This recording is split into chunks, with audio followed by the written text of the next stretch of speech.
Good afternoon, everyone. So today this is the continuation of report of Miss Jimena, and today I will be discussing the steps in conducting progress monitoring. So as you can see in the picture, this picture will help you determine if your student is kanang nag-improve pa gyud siya, or if nabi siya progress when it comes sa imong assessment, or in terms of giving assessment. So okay. So according to Lackner and Bowen 2010, so they listed the general steps in progress monitoring. Okay.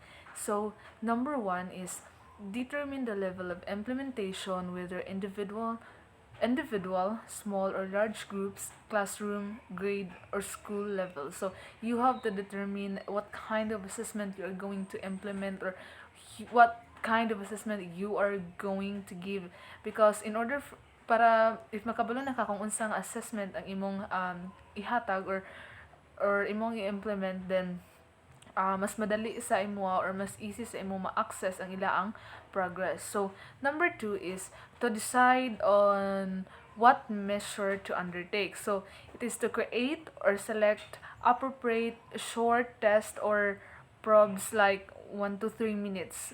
So the test should sample a wide range of skills to be mastered throughout the year. So according to Safer and Fleshman 2000, or Fleshman 2005.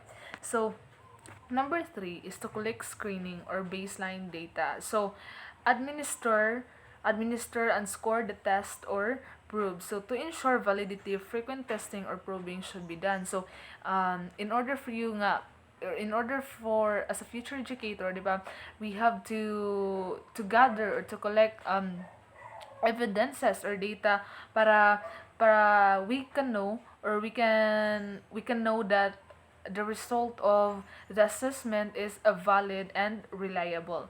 So number four is to decide on short terms, adjectives or outcomes. So we have to decide, the goals or the objectives must be short, or direct to the point, and not just direct but also understandable to your students. So number five is to set and articulate long range goals, and number six is to decide when often to monitor. And the number seven is to graph the scores para mas pampadali gyud, and para mas better, para mas makita jud nimo ang progress. And then number eight is to make instructional decisions. So when we say instructional, it must be clear instructions. The instructions must be clear and understandable towards them students, because sometimes mo ni ang isa ka factor nga ng isa ka students is dili siya makapasar, or dili siya makapasar tungod kay the instructions are not clear. And then number nine is continue monitoring. So as a teacher, you don't stop monitoring your students, or your students, don't stop monitoring your students. And then number 10 is to report progress to the students, parents, and stakeholders, which is mo ni siya ang PTE nga i-report tanan ang unsa ba progress sa mga bata, unsa ba ang ilang kinahanglan, unsa ba ang kinahanglan nga guide para makita, in order for them to know if they are nagkakuan ba sila, ilang ang progress sa ilang pag-study.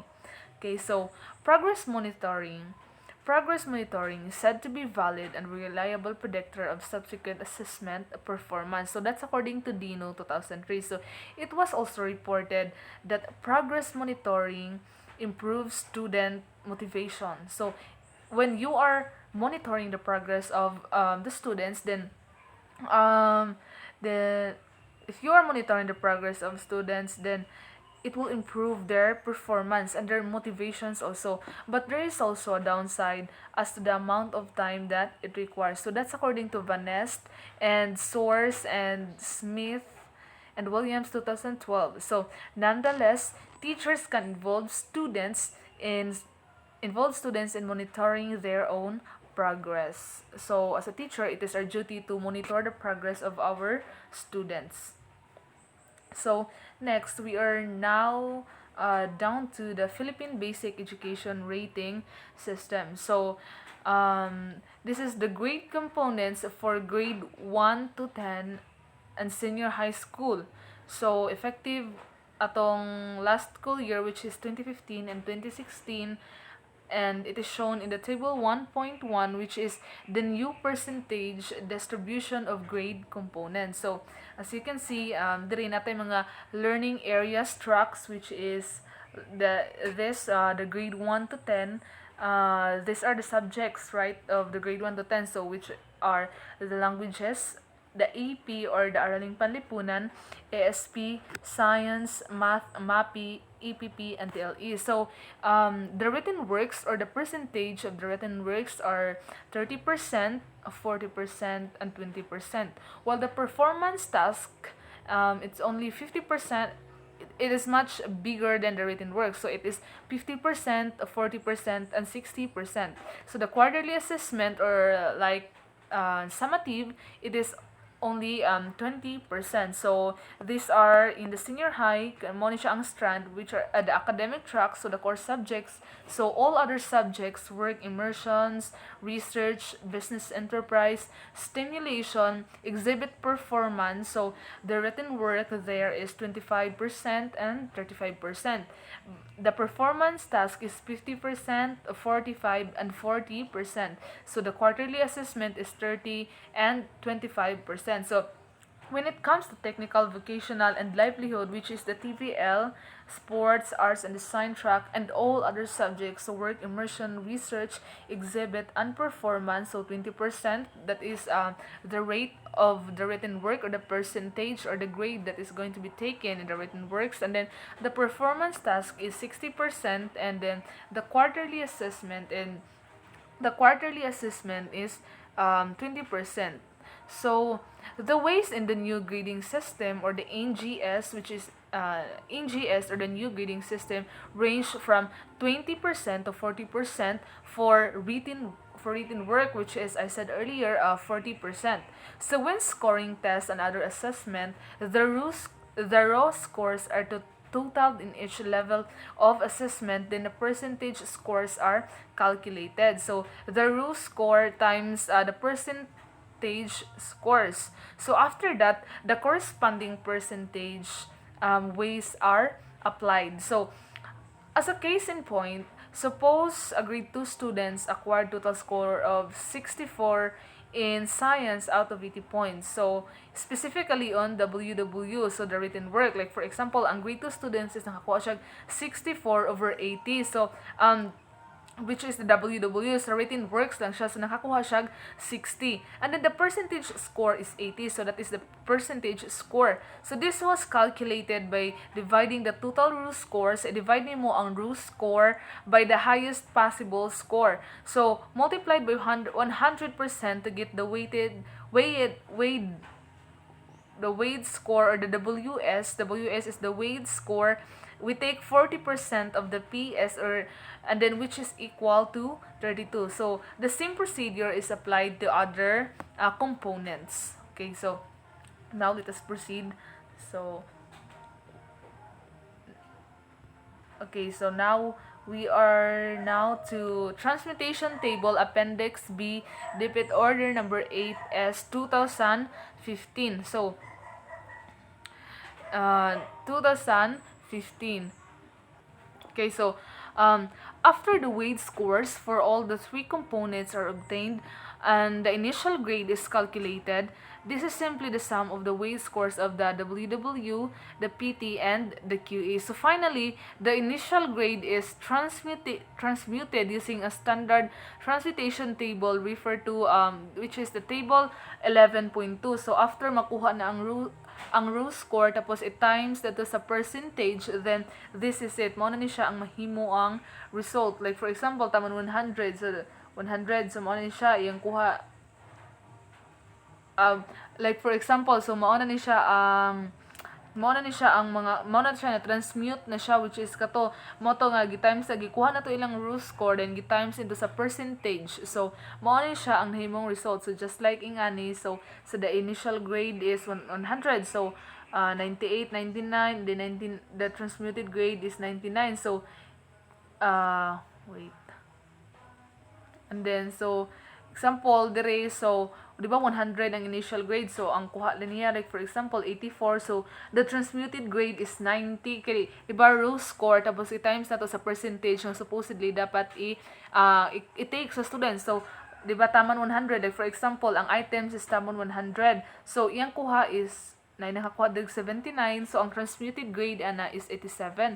So like diri naman pod sa pikas magkuha lang tag isa ka example. So the 100 gihapon ang initial grade. So for example 100 then 77 yung kuha, so ang transmuted grade which is 86, and then diri sa pinakagamay that tama 100 ayun 4 or nara siya sa mga 20 ang kuha, ang iyang transmuted grade is just 65 and 60. So nagets ba nato? It's all about nga ang raw score imong i-times dito sa percentage and then divided by 100. Okay, so the NGS does not follow a zero-based system. So the passing grade is 60, which is equivalent to the 75. So the floor grade is 60, meaning a score of 0 does not convert to an equivalent grade of 0 but 60. So in the tertiary level, the cutoff grade is not uniform for all schools. So the passing grade varies from 50 to 75%. So in the old grading system, grades were described in the report card by levels of proficiency as shown in table 11.3. So letter codes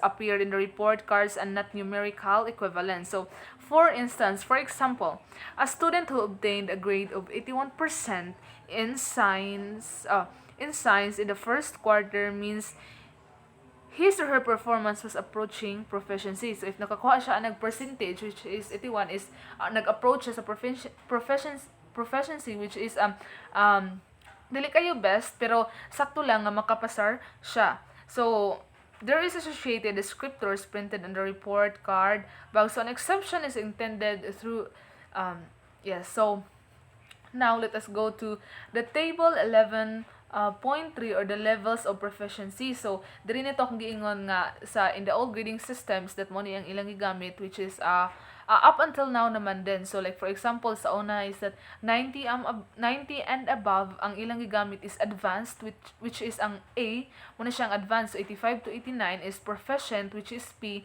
and then 80 to 84 is approaching proficiency or AP, and then 75 to 79 is developing or the D. So below 75 is the beginning or the letter B. So while the new grading system, so sa karon is that ang description is outstanding, di ba? Like for example, outstanding, so passed, and then which is mo na sa 90, outstanding, passed, then 85 to 89 very satisfactory and then passed, and then 80 to 84 satisfactory and then passed, and then 75 to 79 fairly satisfactory which is passed, and then below 75 did not meet the expectation. So if makita ninyo sa mga card, if you have a siblings or a daughter or children in elementary, or not just in elementary but also in high school, and then makita nimo ni nga kaning mao ni ang gina-apply which is kaning sa new grading system which is the description and the remarks. Okay, so now let us proceed. So this is the table 11.4 which is the sample row score in grade 4 in mathematics. So the written works the 16. So and then the highest possible score is 20. So mo na siya ang sa written work. The highest possible score is 20. Gikuha ang raw score, and then sa performance task mo ra gihapon. So kung gitotal na ano siya diri and then daghan man siya total, so 18, 20 bali gitotal tanan ang score, so 110, and then the highest possible is 150. So mo na ni siya. The formula is percentage score, or the PS, equals total row score over highest possible score times 100%. So like for example magkuha isa dire, so the total row score is 16, so the highest possible score, the highest which is 20%, 20. So ang 16 over 20, then it times mo siya into 100%. So the weight score or the WS naman is percentage score times weight of the component. Okay, so now let us proceed. So as you can see, so as you can see here, this is the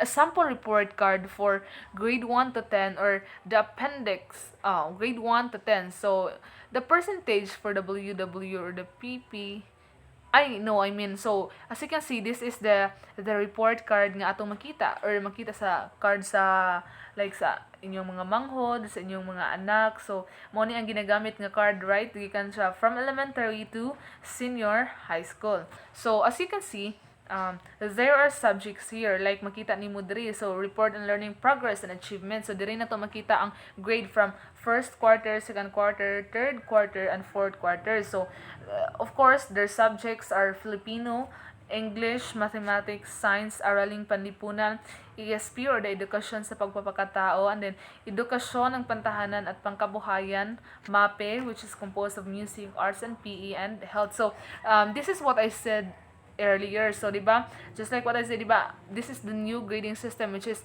kung sa una ilang gigamit is advanced or A. So karon ilang gigamit is outstanding, very satisfactory, fairly satisfactory, and did not meet the expectation. So mo ni siya ang sa new grading system. So this is this picture, or this is a sample of report on learning process and achievement. So diri mo, it's just like kanang pareha bitaw sa report card. So general average for the semester, so mo ni siya. And then next is, we as a teacher, you have also to report on learners observed values. So aside from monitoring learners' cognitive abilities and physical skills, their effective behavior should also be monitored and observed and reported. So class advisors, together with other teachers, rate their students on how they manifest and adhere to DepEd's core values. So private schools can add or modify the indicators fit or that can be fit to their school's philosophy and tenets. Okay, so di ba, we are very familiar with makadiyos, makatao, makakalikasan, makabansa, and naamang gihapon na siya sa una sa minumduman. Naagihapon na siya. So dire, makadiyos, of course, it is express one's spiritual beliefs while respecting the spiritual beliefs of others. So it shows adherence to ethical principles by upholding truth. And then makatao is the sensitive to individual social and cultural differences, or the demonstration contributions towards solidarity. And then number 3 is makakalikasan. So cares for the environment and utilizes resources wisely, judiciously, and economically. So demonstrates pride in being a Filipino, exercises in the rights and responsibilities of a Filipino citizen. And then lastly is the makabansa. So it demonstrates appropriate behavior in carrying out activities in the school, community, and the country. So the mark is the AO, which is always observe, is ilab nang gina-observe or ilab nang gina-apply, and then SO, which is sometimes observe, and then RO, rarely observe, and then NO is not observe. So as a teacher, just like what I said earlier, or as a future educator, you dili lang ka mag-focus sa cognitive abilities, or the way, or the skills, or the way your student think, but also their affective or the behavior. So in regard to attendance, the maximum number of allowable absences is 20% number of class or laboratory period. So, if a student exceeds this limit, he or she can be given a failing mark. So, however, the school may reconsider if the student has valid reason for his or her absences, because why nga nang discuss na to ang absences diri, it's because mo reflect siya sa grades, or diri sa report card nga ihatag sa teacher. So might as well nga you have to really monitor your students. So as for tardiness, teachers must inform the parents. So if makita gani nato nga ang usa ka student, or atong isa ka student is not dili siya ganahan maminaw, magsiguro siya katulog or kapuyan ba siya, then we have to report it to the parents para mas makita kung unsang problema, and then ma-clarify. So a parent-teacher meeting shall be set if the student incurs 5 consecutive days of tardiness. Like for example, nagsagunso na gyud ang tardiness, or feeling kapoy or makita nimo nga makapoy ang bata, then you must meet the parents, or you have to have a one-on-one talk sa between parents and between parent and teacher, because you have also to report or kung unsa na ba yung progress sa bata.